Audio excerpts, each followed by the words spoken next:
ಇವತ್ತಿನ ರೆಸಿಪಿ ಗಸಗಸೆ ಪಾಯಸ ಮಾಡೋದು ಹೇಗೆ ಅಂತ ನೋಡೋಣ.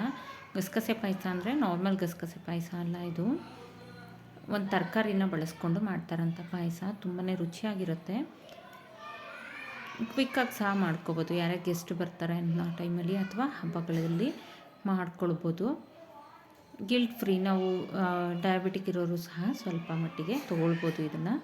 ಇದಕ್ಕೆ ಬೇಕಾಗಿರೋಂಥ ಇಂಗ್ರೀಡಿಯೆಂಟ್ಸು ಒಂದು 5ರಿಂದ 6 ಬಾದಾಮಿ, ಒಂದು ಸ್ವಲ್ಪ ಗೋಡಂಬಿ, ಹಾಗೆ 2 ಸ್ಪೂನಷ್ಟು ಗಸಗಸೆ, 1 ಸ್ಪೂನಷ್ಟು ಅಕ್ಕಿ, ಹಾಗೆ ಕಾಯಿ ಪೀಸಸ್ ಮಾಡಿಟ್ಟಿರೋದು 1 ಕಪ್ಪು. ಇಲ್ಲಿ ನೋಡಿ 2 ಕ್ಯಾರೆಟ್ನ ನಾನು ನೀಟಾಗಿ ಕಟ್ ಮಾಡಿ ಬೇಯಿಸಿ ಇಟ್ಕೊಂಡಿದ್ದೀನಿ. ಕುಕ್ಕರ್ಗೆ ಹಾಕಿ 1-2 ವಿಷಲ್ ತೊಗೊಂಡ್ರೆ ಆಯಿತು. ಈ ರೀತಿ ಈಗ ನಾವು ರುಬ್ಕೊಳ್ಳೋದಕ್ಕೆ ಎಲ್ಲನೂ ಹುರ್ಕೊಳ್ಬೇಕಾಗುತ್ತೆ. ಚೆನ್ನಾಗಿ ಡ್ರೈ ರೋಸ್ಟ್ ಮಾಡ್ಕೊಳ್ಬೇಕು. 1-2 ಸ್ಪೂನಷ್ಟು ಅಕ್ಕಿನ ನಾನಿಲ್ಲಿ ಫ್ರೈ ಮಾಡ್ಕೊಳ್ತಾ ಇದ್ದೀನಿ. ಸ್ವಲ್ಪ ಕಲರ್ ಚೇಂಜ್ ಆಗ್ತಿದ್ದಾಗೆ ಇದಕ್ಕೆ 2 ಸ್ಪೂನಷ್ಟು ಗಸಗಸೆ, ನಂತರ ನಾವು ಏನು ಗೋಡಂಬಿ ಮತ್ತು ಬಾದಾಮಿ, ಏಲಕ್ಕಿ ಎಲ್ಲ ತೊಗೊಂಡಿಟ್ಕೊಂಡಿದ್ವಲ್ಲ ಅದನ್ನೆಲ್ಲನೂ ಸೇರಿಸ್ಕೊಳ್ತಾ ಇದ್ದೀನಿ. ಎಲ್ಲನೂ ಸುಮ್ಮನೆ ಬೆಚ್ಚಕ್ಕಾದರೆ ಸಾಕು, ತುಂಬಾ ಬಿಸಿ ಮಾಡ್ಕೊಳ್ಳೋಂಥ ಅವಶ್ಯಕತೆ ಇಲ್ಲ. ಡ್ರೈ ರೋಸ್ಟ್ ಮಾಡಿಕೊಂಡು ನಂತರ ಇದನ್ನೆಲ್ಲನೂ ಮಿಕ್ಸರ್ ಜಾರಿಗೆ ಸೇರಿಸ್ಕೊಳ್ಬೇಕಾಗುತ್ತೆ. ಇಲ್ಲಿ ನಾನು ಕಾಯಿನ ಪೀಸಸ್ ಮಾಡಿ ಇಟ್ಕೊಂಡಿದ್ದೀನಲ್ಲ, 1 ಬೌಲ್ನಷ್ಟು ಕಾಯಿ ಸೇರಿಸ್ಕೊಳ್ತಾ ಇದ್ದೀನಿ.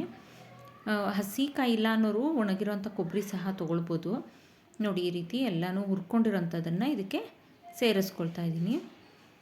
ನೀಟಾಗಿ ಒಂದು ಸರಿ ಡ್ರೈ ಆಗಿ ಮಿಕ್ಸಿ ಮಾಡ್ಕೊಳ್ಬೇಕಾಗುತ್ತೆ. ಡ್ರೈ ಆಗಿ ಮಿಕ್ಸಿ ಮಾಡ್ಕೊಳ್ಳೋದ್ರಿಂದ ಎಲ್ಲೂ ನಮಗೆ ಪೀಸಸ್ ಆಗಿ ಸಿಗೋದಿಲ್ಲ, ಡ್ರೈ ಫ್ರೂಟ್ಸ್ ಆಗಲಿ ಅಥವಾ ಕಾಯಿ ಆಗಲಿ. ಈ ರೀತಿ ನೀರನ್ನು ಸೇರಿಸಿ ನಂತರ ನಾವು ನುಣ್ಣಕ್ಕೆ ರುಬ್ಕೊಳ್ಬೇಕು. ಚೆನ್ನಾಗಿ ನುಣ್ಣಕ್ಕೆ ರುಬ್ಕೊಂಡು ನೋಡಿ ಈ ರೀತಿ ಮಿಕ್ಸರ್ ಜಾರಿಗೆ ಸ್ವಲ್ಪ ನೀರನ್ನು ಹಾಕಿ ಇಲ್ಲಿ ಕಲಸಿ ಇಟ್ಕೊಂಡಿದ್ದೀನಿ ನಾನು.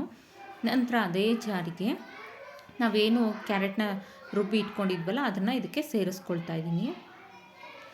ನೀಟಾಗಿ ಇದನ್ನು ಸಹ ನುಣ್ಣಕ್ಕೆ ರೀತಿ ಪೇಸ್ಟ್ ಮಾಡ್ಕೊಳ್ಬೇಕು. ಬೇಗನೆ ಆಗಿಬಿಡುತ್ತೆ, ಏನು ತುಂಬ ಟೈಮ್ ಅಂತ ತೊಗೊಳೋದಿಲ್ಲ. ಈಗ ಪಾಯಸ ಮಾಡೋದಕ್ಕೆ ಒಂದು ಪಾತ್ರೆ ತೊಗೊಳ್ತಾ ಇದ್ದೀನಿ. ಪಾತ್ರೆ ತೊಗೊಂಡು ಅದಕ್ಕೆ ಸ್ವಲ್ಪ ತುಪ್ಪನ ಸೇರಿಸ್ಕೊಳ್ತೀನಿ. ನಾವು ಒಗ್ಗರಣೆಗೆ ಎಷ್ಟು ಬೇಕಷ್ಟು ತುಪ್ಪ, ಅಂದರೆ ಡ್ರೈ ಫ್ರೂಟ್ಸ್ನ ಹುರ್ಕೊಳ್ಳೋದಕ್ಕೆ ನಾನಿಲ್ಲಿ 2 ಸ್ಪೂನಷ್ಟು ತುಪ್ಪನ ಸೇರಿಸ್ಕೊಂಡು ನಂತರ ಬಾದಾಮಿ ಮತ್ತು ಗೋಡಂಬಿನ ಪೀಸಸ್ಸಾಗಿ ಕಟ್ ಮಾಡಿ ಇಟ್ಕೊಂಡಿದ್ದೀನಿ.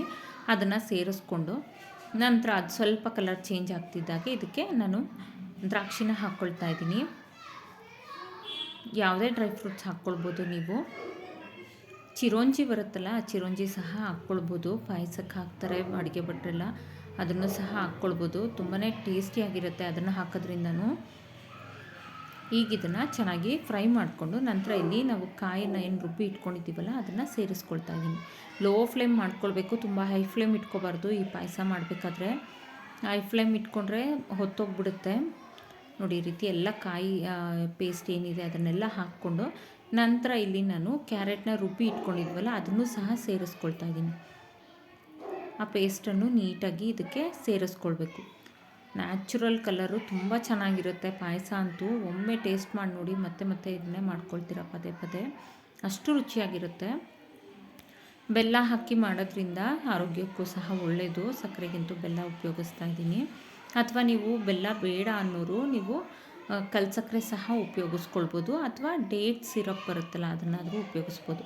ನಾನಿಲ್ಲಿ ಅರಿಶಿನ ಪುಡಿನ ಸ್ವಲ್ಪ ಹಾಕ್ಕೊಳ್ತಾ ಇದ್ದೀನಿ ಕಲರಿಗೋಸ್ಕರ. ನೀವು ಎಲ್ಲೋ ಫುಡ್ ಕಲರ್ ಇತ್ತು ಬಳಸ್ತೀವಿ ಅನ್ನೋರು ಬೇಕಿದ್ರೆ ಹಾಕ್ಕೊಳ್ಬೋದು. ನಾನಿಲ್ಲಿ ಎಲ್ಲೋ ಫುಡ್ ಕಲರ್ ಎಲ್ಲ ಹಾಕ್ಕೊಳ್ತಾ ಇಲ್ಲ, ಸ್ವಲ್ಪ ಅರಿಶಿನ ಸೇರಿಸಿದ್ದೀನಿ. ನಂತರ ಇಲ್ಲಿ ಬೆಲ್ಲ, 1 ಬೌಲ್ನಷ್ಟು ಬೆಲ್ಲ, ಆ ಬೆಲ್ಲಕ್ಕೆ ಸ್ವಲ್ಪ ನೀರನ್ನು ಸೇರಿಸಿ ಚೆನ್ನಾಗಿ ಕುದಿಸ್ಕೊಳ್ಬೇಕು. ಈಗ ಈ ರುಬ್ಬಿರೋಂಥದ್ದಕ್ಕೆ ನಾನು ಮಿಕ್ಸರ್ ಜಾರಿಗೆ ನೀರು ಹಾಕ್ಕೊಂಡು ಸೇರಿಸ್ಕೊಳ್ತಾ ಇದ್ದೀನಿ. ಅದನ್ನು ಸೇರಿಸ್ಕೊಂಡು ಚೆನ್ನಾಗಿ ಮಿಕ್ಸ್ ಮಾಡ್ಕೊಂಡ್ಬಿಟ್ಟು ಇದನ್ನು ಚೆನ್ನಾಗಿ ಮಿಕ್ಸ್ ಮಾಡಬೇಕಿಲ್ಲ ಅಂದರೆ ತಳ ಹತ್ಕೊಳ್ಳುತ್ತೆ, ಗಟ್ಟಿ ಇರುತ್ತಲ್ಲ ಅಕ್ಕಿ ಹಾಕಿರೋದ್ರಿಂದ. ಈಗ ಇದಕ್ಕೆ ನಾನು ಬೆಲ್ಲದ ನೀರನ್ನು ಶೋಧಿಸ್ಕೊಳ್ತಾ ಇದ್ದೀನಿ. ಸ್ವಲ್ಪ ಕಸ ಎಲ್ಲ ಇರುತ್ತೆ, ಹಾಗಾಗಿ ಬೆಲ್ಲದ ನೀರನ್ನ ಶೋಧಿಸ್ಕೊಳ್ಳೋದು ಒಳ್ಳೆಯದು. ನೋಡಿ ಲೈಟಾಗಿ ಕಸ ಇದೆ. ಈಗ ಇದನ್ನು ಚೆನ್ನಾಗಿ ಮಿಕ್ಸ್ ಮಾಡಿಕೊಡ್ಬೇಕು. ನೀವು ನೀರು ಹಾಕೋದಕ್ಕೆ ಇಷ್ಟ ಇಲ್ಲ ಅನ್ನೋರು ಸ್ವಲ್ಪ ಹಾಲನ್ನಾದರೂ ಸೇರಿಸ್ಕೊಳ್ಬೋದು. ಈ ಟೈಮಲ್ಲಿ ಹಾಲು ನೀರು ಯಾವುದಾದ್ರೂ ನೀವು ಇಷ್ಟಪಟ್ಟಿದ್ದು ಹಾಕ್ಕೊಳ್ಬೋದು. ನಾನಿಲ್ಲಿ ನೀರನ್ನೇ ಸೇರಿಸ್ಕೊಂಡು ಹೆಚ್ಚಿಗೆ ಮಾಡ್ಕೊಂಡಿದ್ದೀನಿ. ಈಗ ನೀವು ಟೇಸ್ಟ್ ನೋಡ್ಕೊಳ್ಳಿ, ಬೆಲ್ಲ ಬೇಕಂದರೆ ಬೆಲ್ಲ ಸೇರಿಸ್ಕೊಳ್ಬೋದು. ನನಗಿಲ್ಲಿ ಕರೆಕ್ಟಾಗಿ ಆಯಿತು ಬೆಲ್ಲ ಎಲ್ಲನೂ. ನೋಡಿ ಈ ಕನ್ಸಿಸ್ಟೆನ್ಸಿಗೆ ಮಾಡ್ಕೊಳ್ತಾ ಇದ್ದೀನಿ. ತೀರಾ ತೆಳು ಮಾಡಬಾರ್ದು, ಹಾಗೆ ತೀರಾ ಗಟ್ಟಿನೂ ಮಾಡಬಾರ್ದು. ಈ ಕನ್ಸಿಸ್ಟೆನ್ಸಿ ಇದ್ದರೆ ಸಾಕು, ತುಂಬಾ ರುಚಿಯಾಗಿರುತ್ತೆ. ಇದನ್ನು ಬಿಸಿಯಾಗಿ ಇದ್ದಾಗಲೇ ತಿನ್ನೋದು ಒಂಥರ ಟೇಸ್ಟ್ ಇರುತ್ತೆ, ಬಟ್ ಚಿಲ್ ಮಾಡಿ ತಿನ್ನಿ, ತುಂಬ ರುಚಿಯಾಗಿರುತ್ತೆ. ಹಾಗೆ ಈ ಪಾಯಸನ ತುಂಬ ಕುದಿಸ್ಬಾರ್ದು. ತುಂಬ ಕುದಿಸ್ತು ಅಂತಂದರೆ ಕಾಯಿ ಮತ್ತು ಕ್ಯಾರೆಟ್ ಎಲ್ಲ ಒಡ್ದಂಗೆ ಆಗುತ್ತೆ, ಸಪ್ರೇಟ್ ಆಗಿಬಿಡುತ್ತೆ. ಇದೇ ರೀತಿ ಇರಲಿ. ಈ ವಿಡಿಯೋ ಇಷ್ಟ ಆದಲ್ಲಿ ಲೈಕ್, ಶೇರ್ ಆ್ಯಂಡ್ ಸಬ್ಸ್ಕ್ರೈಬ್ ಮಾಡಿ. Thank you.